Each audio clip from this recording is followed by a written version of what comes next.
اور سزا ڈیفینیٹلی ملنی چاہیے. یہ کوئی چھوٹا معمولی کیس نہیں ہے جو سانحہ 9 مئی کا تھا یا جو سائفر کا تھا, خاص طور پہ 9 مئی کے سانحے کے حوالے سے. یہ نشانہ عبرت بنایا جانا چاہیے. This should be the test case for the state of Pakistan, not for the political parties, not for one single person. This is the matter of the state of Pakistan and the people of Pakistan. آئندہ کس کا بھی دل کرے گا, آپ کا دل کرے گا, میرا دل کرے گا, ہم اٹھ کے جا کے ملٹری انسٹالیشنز کو آگ لگانا شروع کر دیں گے, چاہے جو بھی گریونسز ہوں آپ کی. This is not the solution. This is absolutely not the way. This was insanity. And more than the insanity, I believe this was a terrorism. This was an act of terrorism. اور اب وہ کھل کے سامنے آ رہی ہے. اور آپ نے بالکل درست کہا, عثمان ڈار وہ بندہ ہے جس کو خود عمران خان نے اپنے ہاتھوں سے بنایا. اب میں تو کیا کہنا چاہیے, ستم ظریفی ہوگی کہ اگر پی ٹی آئی کے ٹرول, ان کی جو گالم گلوچ بریگیڈ ہے, وہ اب عثمان ڈار کو بھی غدار کہنا شروع کر دیں گے. مجھے تو اب یہ دیکھنا جو ہے نا وہ باقی رہ جائے گا, ہم سب کو دیکھنا باقی رہ جائے گا کہ عثمان ڈار جس کو عمران خان نے خود بنایا, نوجوانوں کا, یوتھ کا اس کو امبیسڈر بنایا, اور جو ذرا ذرا سی بات پہ عمران خان کو کتنا ڈیفینڈ کیا کرتے تھے.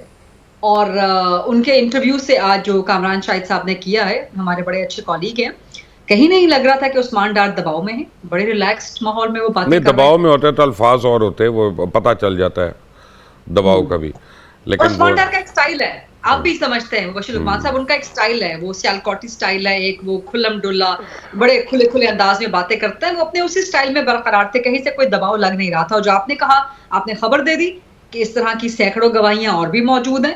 سو اب چیزیں کھلیں گی اور کھل کے منظر عام پہ آئیں گی, اور اب عمران خان کو لگ پتا جائے گا کہ جو نیریٹو کی جنگ ہوتی ہے, جو انہوں نے منفی شروع کی, لیکن جب سچ سامنے آتا ہے تو پھر وہ ہر قسم کے منفی نیریٹو کو, وہ کہتے ہیں نا کہ جب حق آ جاتا ہے تو پھر باطل مٹ جاتا ہے.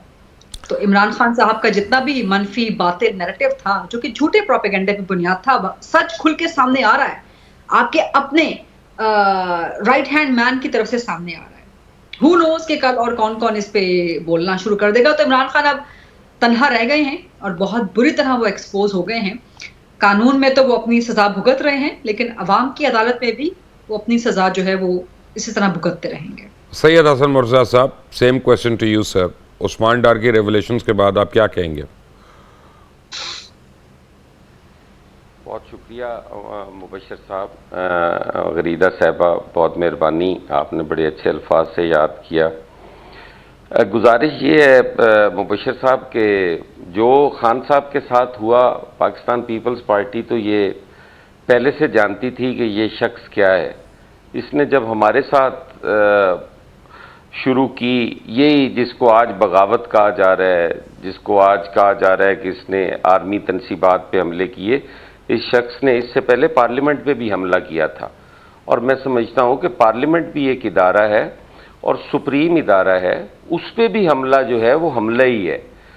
تو کاش اس کا نوٹس اس وقت لے لیا جاتا, یا اس کو اس وقت کیفر کردار تک پہنچایا جاتا, تو شاید آرمی تنصیبات جو ہیں وہ محفوظ رہ جاتی.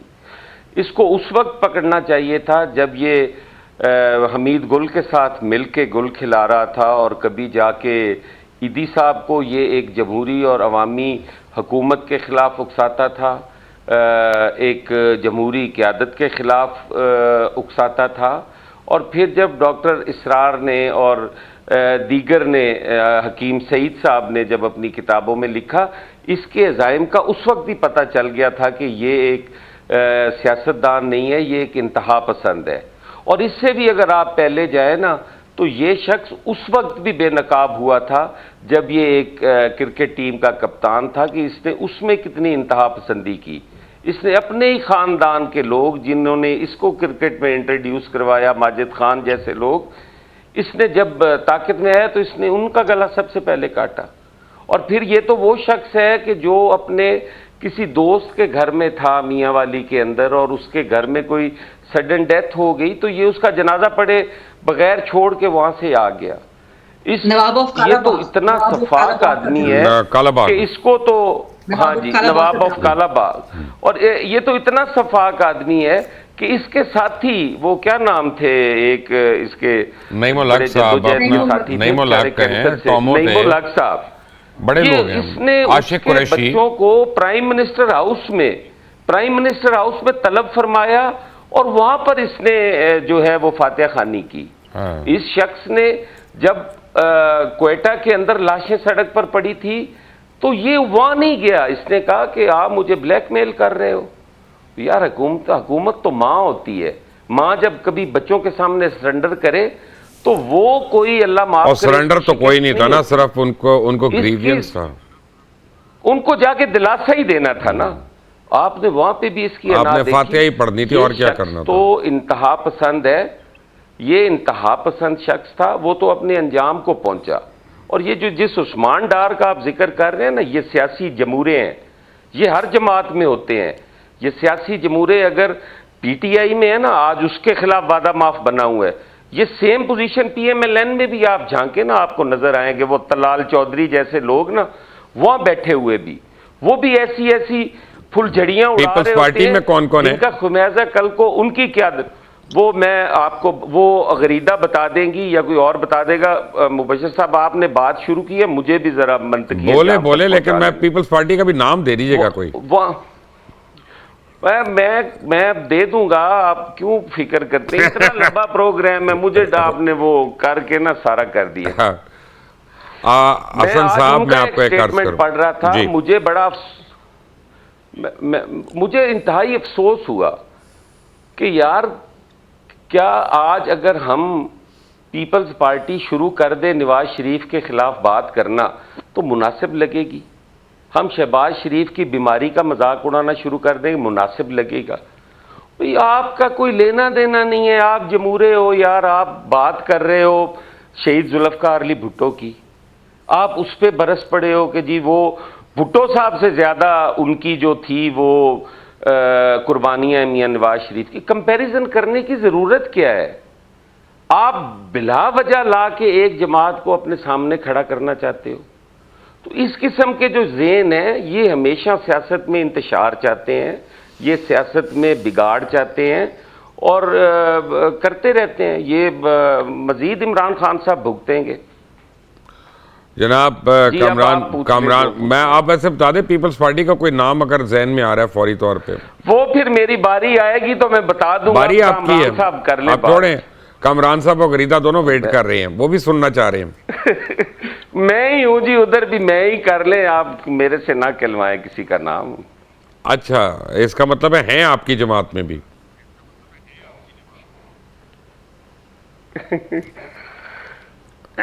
تو حسن صاحب یہ بھی تو صحیح ہے نا کہ آپ کی جماعت اوپن ہے, اگر الیکشن کے بعد پھر اسی تحریک انصاف سے ان کو اتحاد کرنا پڑا حکومت بنانے کے لیے تو بنا لیں گے, تو اس وقت ہم یہ ساری باتیں بھول جائیں گے.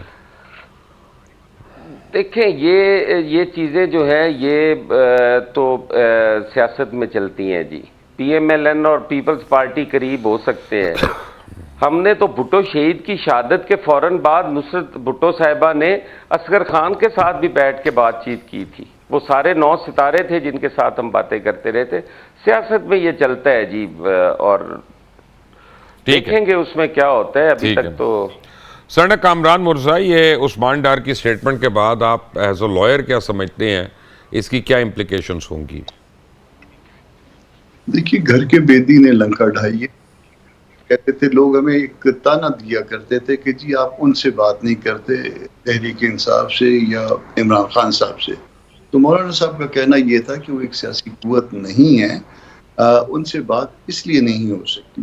بات بڑی عجیب سی لگتی تھی. اب یہ بات 2 واقعوں سے جو ہے نا آپ اس کو دیکھیے کہ وہ بات درست ثابت ہوئی. ایک واقعہ پارلیمان پہ حملہ, پاکستان ٹیلی ویژن پہ حملہ, یہ بہت بڑی بات ہوتی ہے. یہ جو پاکستان ٹیلی ویژن یا پاکستان ریڈیو پاکستان پہ حملہ, فیڈریشن کے اوپر حملہ ہے نا, فیڈریشن پہ حملہ ہے, تو وہ پھر سیاسی قوت نہیں رہتی ہے. اور پھر اس کیس کو کس طرح سے وڈرا کروایا گیا, یہاں سے اپلیکیشن آئی ایکویٹل کی, اور آپ وزیر اعظم اور ادھر سے پراسیکیوٹر نے کنسیڈ کیا کہ جی ایکویٹ کر دیجئے. اور پھر دوسرا واقعہ یہ 9 مئی کا, تو یہ پاکستان کا 9/11 تھا یہ. اور یہ ہم پہلے سے کہہ رہے تھے کہ یہ انفیکٹ یہ کو کرنے کی ایک کوشش تھی.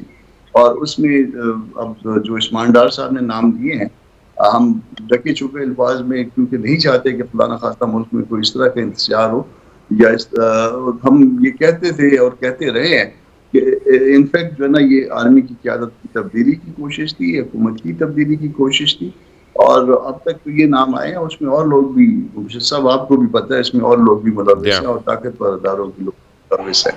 تو بہرحال یہ بات تو اسٹیبلش ہو گئی نا مولانا صاحب کی کہ یہ ایک سیاسی قوت نہیں ہے, اور یہ کسی بھی ایکسٹینٹ تک جا سکتے ہیں, کسی بھی ایکسٹینٹ تک جا سکتے ہیں.